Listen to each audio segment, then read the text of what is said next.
those guys, you know, in his last video. Not those guys specifically, but those were the guys. My father had a little coffee shop in Island Park, New York, which was like, it was an alleged, you know, business by a Long Island Railroad track for like 2 hours. You know, people would come in and get coffees. Then the rest of the day was like every guy named Jimmy, Tony, and Bippy, you know, making a fucking deal on the payphone. Stuff going in and out, man. There's more stuff going in and out of that fucking coffee shop than like the Luftwaffe terminal. Just wanted to make a reference to something. I had a train of thought going. See, I don't really have an act. I bullshit myself. I write things down. And I think I'm gonna remember shit, and then I don't. And then I get like a little riff going, and then I'm getting old. 59, but I think I'm one of those guys who's like in that like early dementia shit, you know? Like I'm not even gonna wait till I'm 70 to get Alzheimer's or dementia. I'll probably get it like 61, 62. Within a year or two, some Jamaican orderly will be fucking violating me anally in some cheap Medicaid fucking ward of a hospital. So Bernie, but you know, here's the thing though, man, and then listen, you know what, I don't even do political stuff. The only reason Randy puts me on the show is because we're friends for like 30 years and he knows I need the money, and it's not much money that I'll be making here tonight, but it's not for me either. It's for my 2 adopted children, by the way, Tahuto and Bahinki, who are starving in the Amazon rainforest tonight, hoping that their big, fat, stand-up daddy in North America, who found them in an ad in the back of a magazine. Do they still have those ads? Because they used to have music. These kids could eat for a month for $1. Wow, fucking the dollar must be very strong in the Amazon rainforest, man. You know, I got that Guinea thing, that Italian thing. You know, hey, my kids don't live on no dollar. Sending them 5. Get them like a Mercedes to ride around.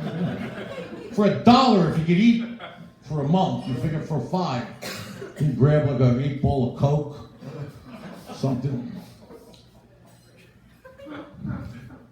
You know, I don't even give a fuck if you laugh at me or not. I really don't. That's how disgusted I am. Not with you, but with myself. You know what? I just went in the men's room and I splattered water all over myself, trying to clean off the fucking disastrous fucking failure of the last 30 years of my life. Really. And then I try to just wash off the fucking shame of all the horrific things that I've done to survive. And I have survived. A lot of people at that first rehab never thought I'd fucking see the 90s, man. And I'm fucking here, baby. It was a very different time then, 1985. You could do cocaine openly at a bar. You could wake up with what you thought was a woman and it's a man, and there wasn't like, you know, there was a little shame, but not a great deal of shame.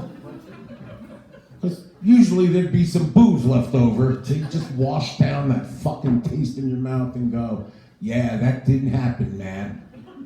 That didn't happen. I think it didn't fucking happen, man. Still.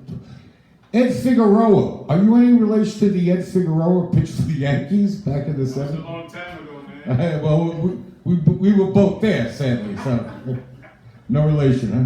No, thank goodness. I hate the Yankees. I know, those corporate scumbags. The Mets, though, they're a real hippie team, right? Yeah, Fred Wilpon, yeah, he's a real fucking flower child, yeah, that one. Yeah. Just fucking with you, Ed. Calm down, it's your birthday, and I know you've had a few, so. Okay, happy birthday, man. Thank you, my brother. You bet. How many, you mind if I ask, how many are we in? 57. Holy shit, I'm 2 years older than you? I won't hold that against you, man. Oh, I thought like you were like some old guy I was being nice to. Oh, now I'm throwing myself right in the fucking A train's path going back home tonight, man. You look great, Ed. Thanks, especially in the dark, yeah. Nah, I saw you when you came in. And you've helped a lot of people. Am I right? By the way, I don't even know anything about it, but I just feel like friends with Randy. Throw him a little fucking bone. Help a lot of people, Eddie. Appreciate that. The McNultys have a roof over their head now. Thanks to you, Eddie. The fucking shelter was killing them. I stayed in that shelter. I had a pair of Spaldings. Fucking. So what was I talking? Oh man, that bird. Yeah, but here's the thing, though. And you know, I gotta be honest with you. I'm not like, you know, I'd like to tell you that I'm watching CNN, MSNBC, and soaking it in. And it's like, really, I'm like a retarded child staring at a Macy's Day float gone out of control. It's the spectacle of the whole thing, man. I really.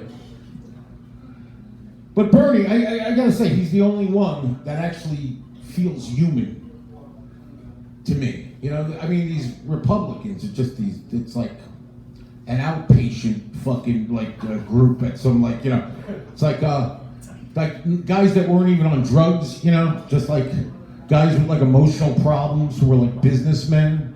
And they said, just get up there and talk. And this Marco Rubio, let me tell you something.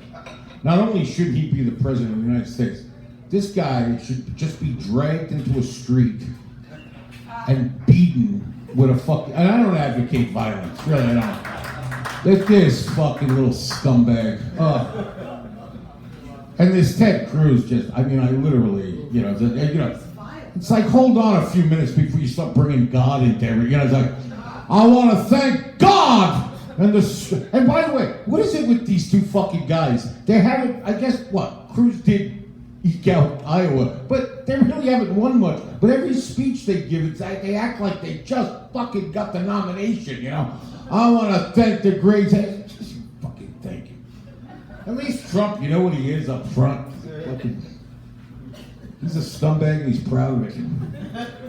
But that thing they quote, with Rubio, the big thing, like last week, 2 weeks ago, where they had that debate and the guy just kept, and that fat fuck Chris Christie really brought him down to size, But the fact is that they all do that, They all get a couple of fucking hip lines and then they just keep reading. Even Bernie, as much as I like, he says a lot of the same stuff. And like the other candidates, let's face it, he doesn't really explain to you how he's going to do things. They're always trying to get him well, how is that? Don't you worry. We're going to take care of that. These town halls are a joke, by the way. It's like every outcast in town gets a ticket that night. Every fucking, lowlife. You just, we got to fill the room. CNN's there. We got Anderson, whatever his name is. Cooper Anderson. Guy with two first names and the last names. Cooper Anderson. Bernie, Senator Sanders, I'd like to ask you, I've been making minimum wage for 17 years. I could barely buy soap. We're going to take care of that, darling. Yes, we're going to take care of that. And everybody applauds and go, wow, my man. Does he really know how he's going to take care of it? Does he? I'm just looking. People have started lost interest. I have lost interest. I'm spilling fucking coffee all over myself. It's a sin and a shame. So I was getting on the A train tonight, and like I said, it's a real different, it's a different kind of scene, Midtown Manhattan. It's all these yuppies and tourists, and just